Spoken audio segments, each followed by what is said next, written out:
that took a turn. And then Sorry, 180. that was the wrong video. This is the right video right here. Okay. 2 weeks later, OP posted an update to r/legal advice. Interesting. I'm seeking legal advice on getting grandparent rights. Of course she wants to sue. I'm sorry. Okay, focus. I'm seeking advice on getting grandparent rights in Indiana. My son has 2 daughters with 2 different women. The oldest is 10 and he and her mother were never married. The youngest is almost 2 months old and he and her mother are married. I was under the impression that any grandparent could petition for custody/visitation in the US. But the way that I'm reading it, I can't unless my son is incarcerated or they aren't married. Is this correct? What do I need to do to seek joint custody of my granddaughters? Yo, what the actual F? She's not seeking visitation, she's seeking custody? What do I need to build a solid case? I've already tried resolving this without going this drastic, but his wife doesn't want to work with me. Oh, I got the answer for this one.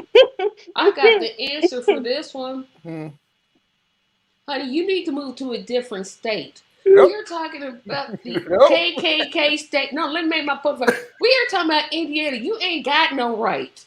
Just sit down. Shut up. You have no rights unless both parents are incarcerated and there's nobody that can take those children. And I mean literally nobody. Not on her side, not on his They're in side. danger. Let me ask you this: if both parents are incarcerated, no longer here, whatever the case may be, you literally have to go through the courts? You Absolutely. shouldn't. You do. Especially if there's no will, yes. That's exactly why you need to have a will and you need to have custody arrangements already preset, because I'm gonna walk you through it logically how this flows, okay? So the scenario where this oftentimes happens is the 2 parents are traveling together in a vehicle. It's not uncommon. Parents, couples travel together all the time. Children are at home or with a family member. Bad accident, both parents die. So now immediately those children have no parents. So they are now wards of the state. The state steps in and says, these are now our children to figure out where they need to go. What the courts will try to do is place them with a maternal or paternal grandmother if they can do so. If they can't, then they'll try to find another first generation that they can place them with. But during this time, those children are still foster children because there's no legal status for them. Where you'll find in the foster care system right now, there are a lot of children, especially your children who are no longer babies, right? Because babies are often given up. So they go in, right? But they get adopted really fast. But these children, COVID created a lot of children that got put into the foster care system, 9, 10, 13, 14 years old, because their only caretaker died. So, yeah, very much real. It is how it works. Yeah. And then there's no guarantee in some states if the parents are not married, right? There's not even a guarantee that the father will be the first one to get the child. Yeah. It could very well go to her mother before it will come to the father. So the only reason I even ask is maybe it's a Charlotte thing then, because I've never seen that ever then. If the parent of the child is no longer able to take care of the child, and that's a wide range of things. Something happened to them. They both in jail. Both of them suck rocks and they just can't take care of it. I have literally seen social services and everybody go out of their way to find the next of kin, the grandmother on both sides, the grandfather on both sides. Then you go from that to aunts, uncles, all the way down. But in the meantime, Marlon, houses. That takes time. So in the meantime, those children, their legal status is a ward of the state. because they got to belong to somebody. Somebody has to be responsible for their care.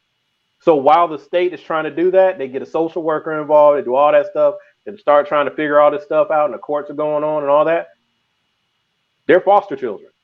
Now, they may still be in the home of a family member, but they're foster children. It's really wild.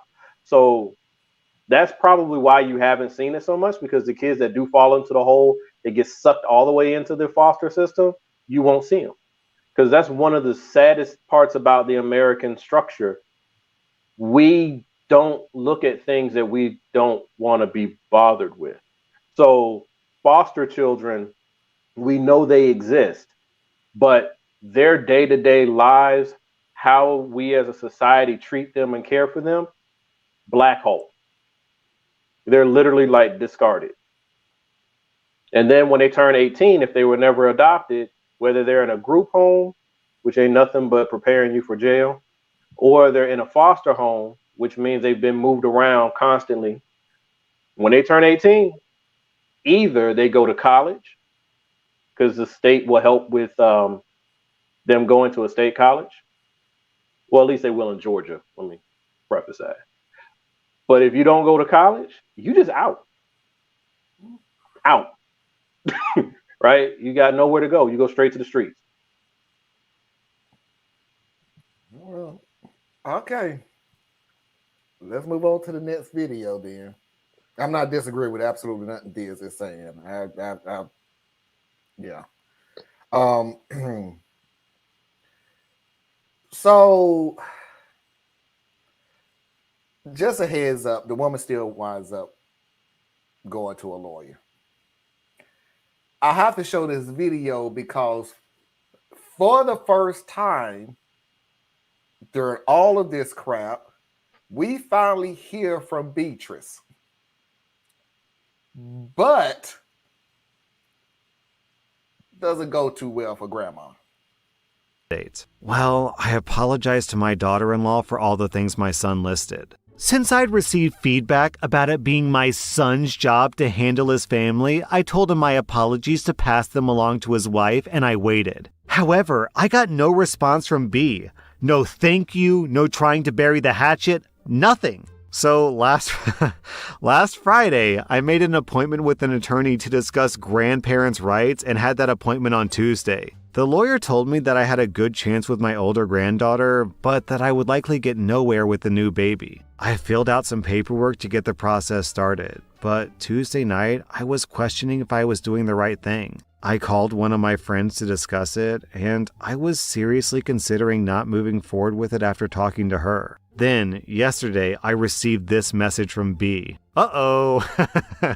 Uh-oh. Okay. OP, this is B. I just wanted to let you know that our friend told us that you're intending to sue us for grandparent rights, and they also shared everything that you've had to say about me. Let me first say that I have not once kept either of these girls from you, and I've certainly not kept your son from you either. He's a grown man, and if he wanted to talk to you, he's free to do so. You have not asked to come over to visit once your son picked you up. You can't expect us to 1, read your mind, and 2, just drop everything and come pick you up. We have a new baby and we have our own lives. I also haven't said a word to you about what happened during the delivery and the postpartum, because I have no energy to argue with you. Your son said that you apologized, and I told him that I appreciated it, even though it wasn't a real apology. You apologized for what you did to hurt my feelings, not that my feelings were hurt. I don't have time for your drama.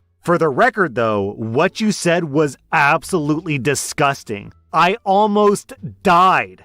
It had nothing to do with my mental health. Since you've decided to sue for grandparent rights, we will have no direct contact with you. All contact will need to go through our lawyer. You've been removed from my Facebook. You are not permitted to post any pictures that you've been sent of my child on social media. And my husband's ex, in this case the mother of the other daughter, feels the same way regarding our older daughter. We intend to have our lawyer write something up and send it to you by the end of this week and cease all contact with you. I assume that you'll be served with your visitation paperwork this week as well. You will get no pictures or phone calls going forward. In fact, you'll be blocked. I also hope you realize that you will absolutely lose this case. Your house is not suitable to live in, and you would have to be able to pass a drug test. When you lose, we will not resume contact with you. You lost your chance at being a part of our kids' lives by deciding to go to the most nuclear option instead of just communicating with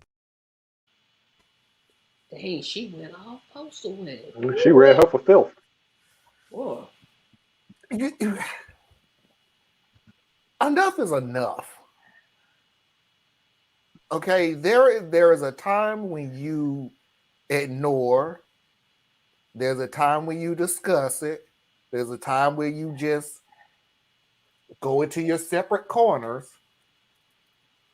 But there is a time when you just got to do this. Like, there is nothing better that's going to come from it. You done tried all the other avenues and it wasn't working. It just wasn't. And if you try to take my babies away from me, yeah, we're finna go nuclear. We're finna go there. So I can't blame her. You try to take my babies away from me. What response did you think he was gonna get from me? Hugs and kisses? Thoughts and prayers? What did you think you was gonna get? You got what you got coming to you.